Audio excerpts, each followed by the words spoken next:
Hello, everybody, and welcome back to Super Mario World and the Reviewer's Legacy. Today, we're going to continue where we left off. We just destroyed Iggy's castle, and now we're going from Yoshi's Island to the Donut Plains, which really, to me, the Donut Plains is the meat and potatoes of Super Mario World. I know that's a weird way to describe it, but Yoshi's Island is, in my opinion, pure tutorial. Every part of it is teaching you something about the game. Whereas Donut Plains, it kind of assumes that you know what you're doing, and that'll become a little bit more apparent right here.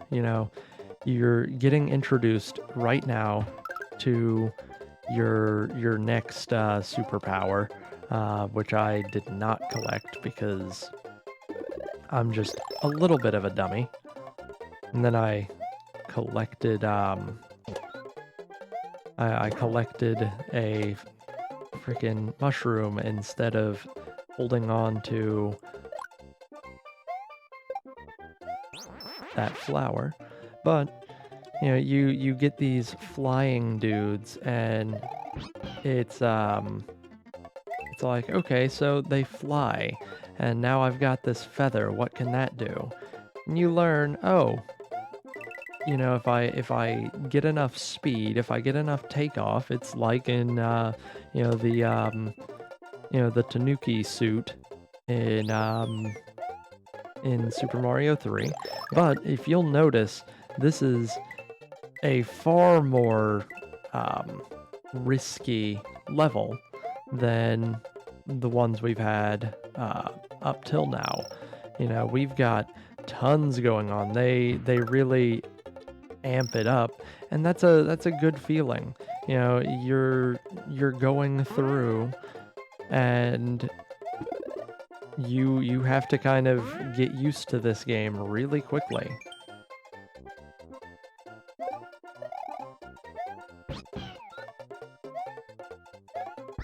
Alright, so we got through that, but I'm going to take this moment to mention the mess at that end. You see all those, kind of faded in blocks. That is where you haven't found the green switch yet. It's also an indicator that, hey, you're going to want to come back to these levels as you go. And what we're going to do, we're just going to zoom through this as best we can. Hopefully I don't do that, but, we'll... Oop.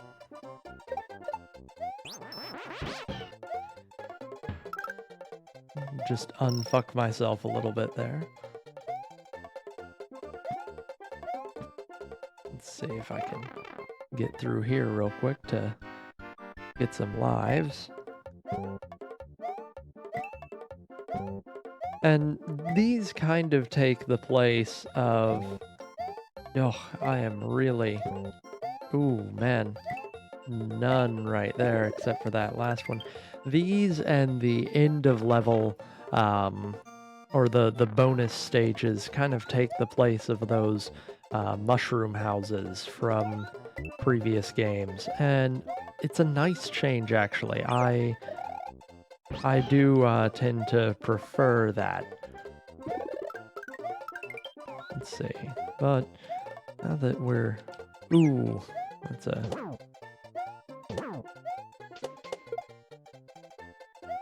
Grab Yoshi again.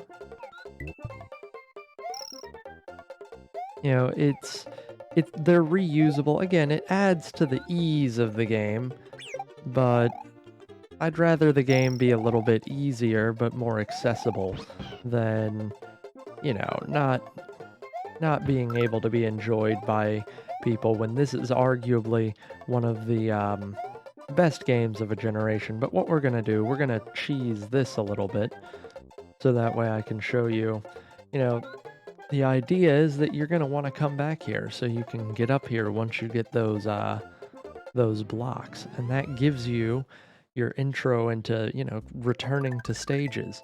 You'll notice that this has completed the world and given me an alternative location.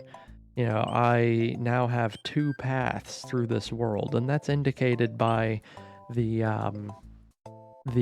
coloring on the little zone on the map. So if I go back down here, they're all yellow, and that's not because I've completed them. It's because they only have one path through them.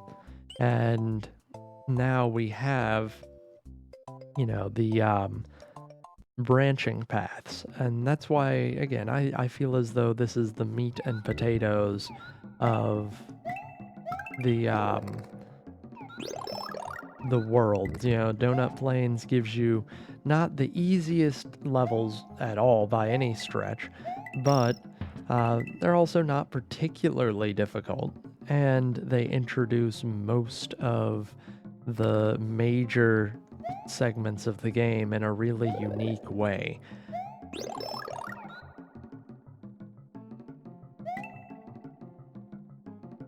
This is our first underground, and it's also our first fixed scrolling, which, as a kid, I always hated the fixed scrolling levels. They always just really ticked me off a bit.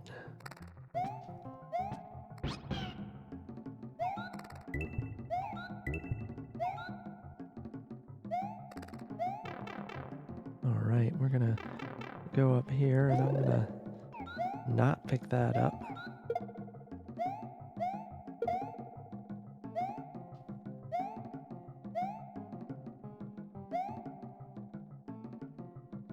Let's see if I...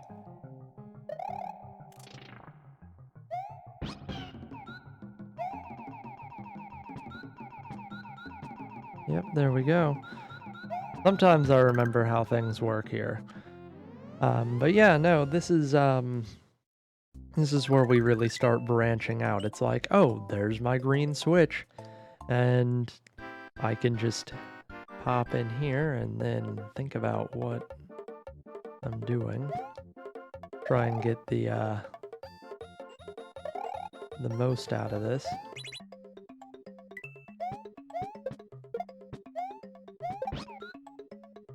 And failing miserably at it, might I add. Not to mention, I gotta say, I love the prize music of these. And now,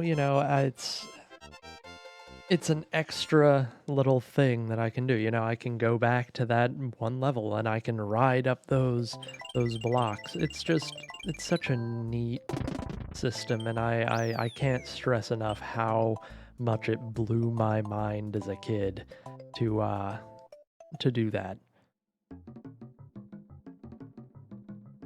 Alright, we're gonna cruise through here one more time. Hopefully we don't almost lose Yoshi this time.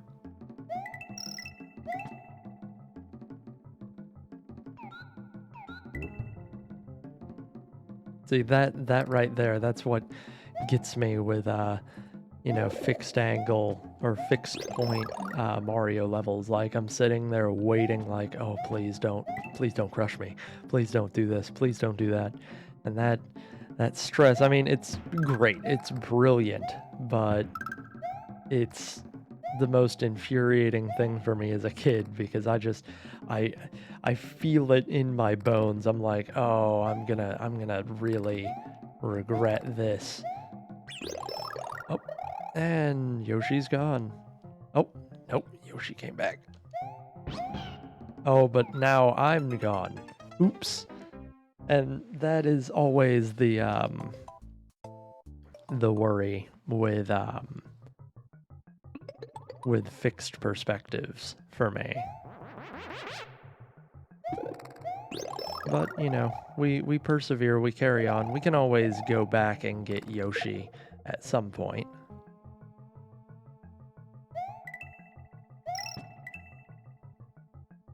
I will say, as much as I love Yoshi, Um, most of this game's secrets, some are revolving around Yoshi, but for instance, I needed um, Yoshi to make that room easier to get to the secret switch. But on the other hand, it's also trying to keep a hold of Yoshi whilst also doing some of the tricks in this game is a rough proposition. Um, so usually I don't mind losing Yoshi, as horrible as that sounds. But then again, I mean, a lot of people will sacrifice Yoshi for just no reason if given the opportunity. So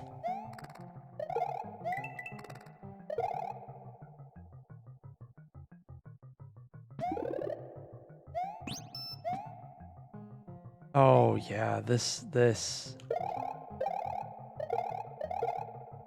gosh, I remember hating this level in particular as a kid. I just didn't have the patience for it. And I remember that crushing me the first time through because I didn't understand that I needed to wait.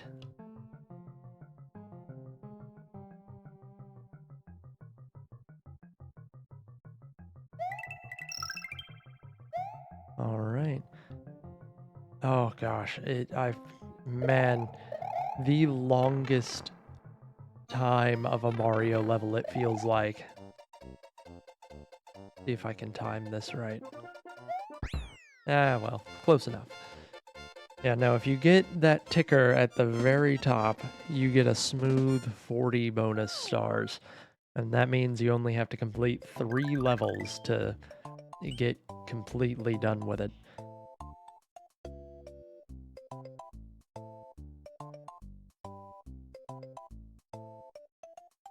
Alright, so now we're gonna do the Donut Ghost House, and this introduces our first little ghost house, which is terrifying. As a kid, this was like, okay. It's saying, oh, can you find the exit? And you've got these freaking ghosts that can just screw you up like nothing, like no one's business. And there's not really much you can do beyond just powering through. You also see, oh, now I've got, these critters that will follow me unless I'm looking at them. I think it's one of those, like, again, it's a tutorial, but I very much enjoy the tutorial of it. It's like, okay, this is a puzzle.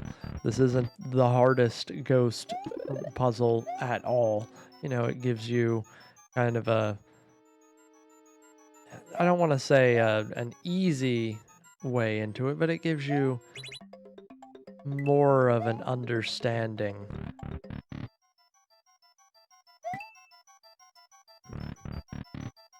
Gosh, it has been so long since I took this way.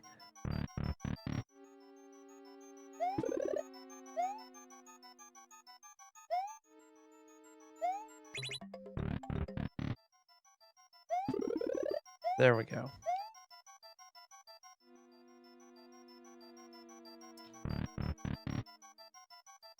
Yeah, no, I can't say I was particularly intelligent there, but you know what? We carry on.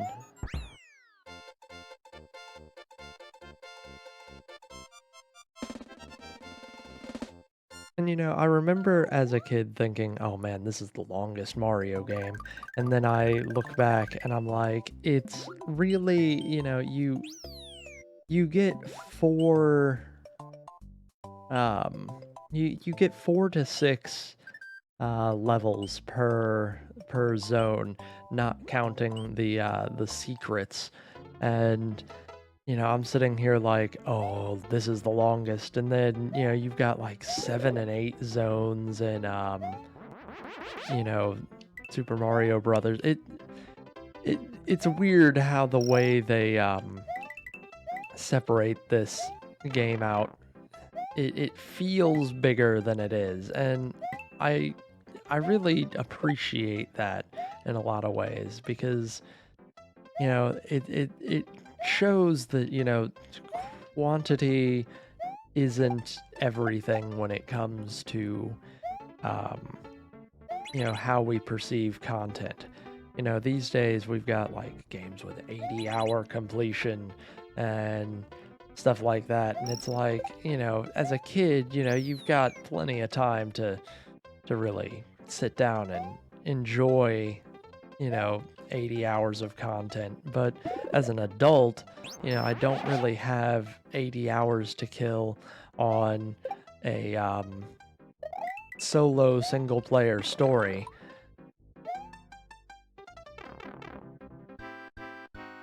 And, okay. Let's see. I used to be really good at these. And as you can see, I am not. Anymore at least. But I mean, it's largely random, but oh, oh, that's infuriating. But, we'll get back through that. And, we've got our little halfway markers. So, it's not as terrible to get through. I'm just gonna ignore that stuff, see if I can get through this a little bit easier.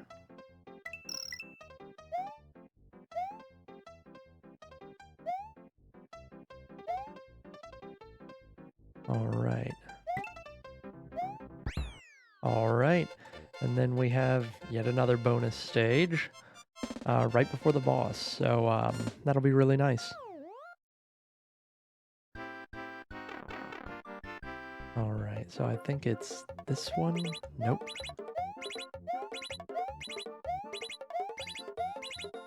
Well, I gotta say that while not being the ultimate victory, that feels pretty good, I gotta say.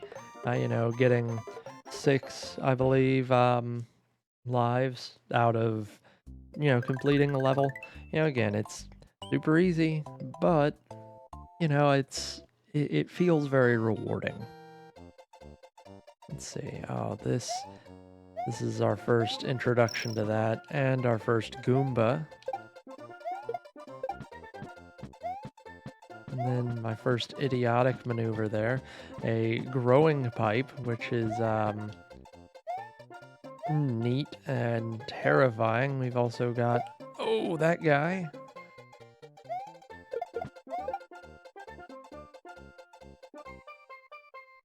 Oh yeah, no, I gotta say, I miss most of these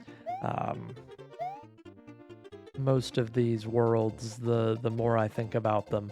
They truly did feel different, and that's wonderful feeling. This feels completely uniquely different from any other world in Super Mario World, and that's something that it's hard to do in just with a ton of worlds.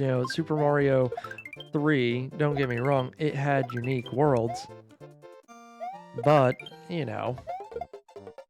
it's there were a ton of worlds, and I can't generally remember off the top of my head, what worlds were what. I know some people absolutely can, but for me, I can remember a lot of these worlds. I remember most of the forest worlds. I remember pretty much all of the cave worlds. The castles are immediately recognizable to me.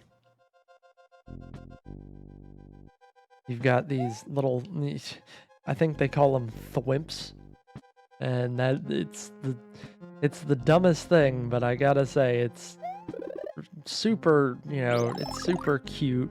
We get this like weird escalator thing. Then we get the mega thwomps, and it's just, or the regular thwomps, I should say, because I think this game does have, or it absolutely has, mega thwomps as well. And we get our first dry bones, and it gives you enough time to kind of get used to dry bones as an idea.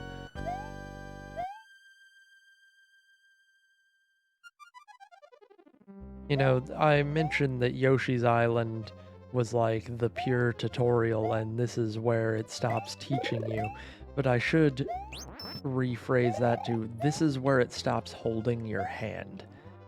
This, you're still getting taught lessons every level, but you're also getting no real hand holding, and that's a really important thing that I feel like a lot of modern games could get a handle on. It's like, I play the big releases these days, and I'm like, man, I get that you think that I'm like kind of stupid, and so you have to keep telling me about, how to move or how to grab things, and everything just feels kind of nailed to the floor.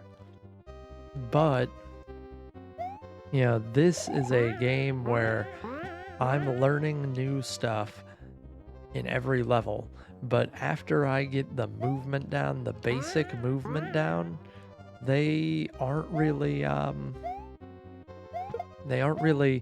holding my hand. At any point I could really get screwed up here, and I actually really respect that. This is a game that could be a kid's game, and it is a kid's game, but they don't hold your hand on it.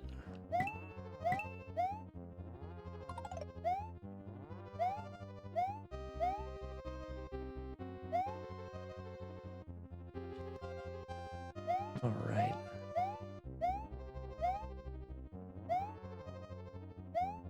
And that is absolutely one of the cooler green blocks as well, showing, hey, it's not just for accessing secret areas. If you get these green blocks, it will make your game a lot easier. You're getting a leg up, and you're getting an extra little bonus item right before the boss.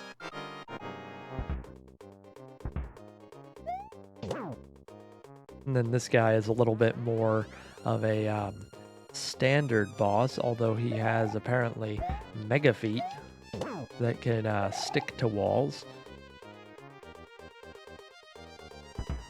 Oh.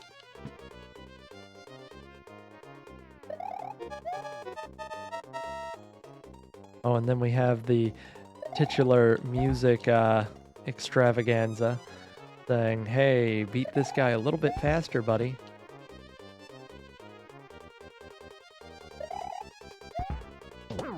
And there we go. And, as iconic as other Mario designs are, this one just feels so chipper and happy. Like he's got personality in this one that I know it's in other games, but like it's just really something in this one.